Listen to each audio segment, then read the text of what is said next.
మాట్లాడిన మాటలన్నీ నేను ముందు మాట రాసుకున్నా.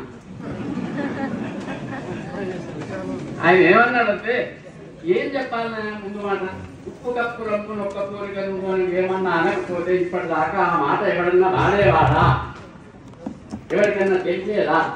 దీన్నే కప్పు రంపు లవణం కాంతంగా ఒక రీతి అని రాసింది అనుకోండి. నేను లయ కోసం చెప్తున్నాయి. కప్పు రంపు నొప్పు కాంతంగా ఒక రీతి తినగా చూచి చూడ తీరు వేరు అన్నాం అనుకోండి.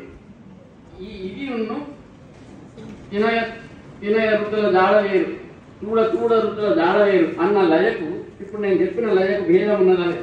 అంటే పదాన్ని నడిపించడంలో ఉంటుంది, పదాల పోహడింపులో ఉంటుంది, సామూహిక పదాలు ఉంటాయి. అంటే సమాసాన్ని వ్యాకరణంలో సమాసం అంటారు, నేను దాన్ని సామూహిక పదం అంటున్నా. 3-4 పదాలు కలిసి ఒకటే అర్థంలో ముగుస్తాయి అంటే సామూహిక పదం. ఇక్కడ ఏ పదాన్ని పదాలు గణాల ప్రకారం విరిగితే లేకపోతే లేదు, కానీ గణాల కోసమే పదాలు ఉండవు. పద్యము రాయుతున్ ఇది మాత్రం అచ్చంగా గణ ప్రకారం విరిగింది. పద్యము రాయుతున్ వెనుక వైపుకు చూడకు పేకిని మహా అచ్చంగా భరవ ఎట్లుండాలని వస్తున్నాయి. కానీ అన్ని అట్లా ఉండవు, అన్ని పదాలు అట్లా ఉండవు. లేకపోయినా అదే గణం, అదే ఎత్తి, అదే ప్రాస, అదే పద్యం ఉంటుంది.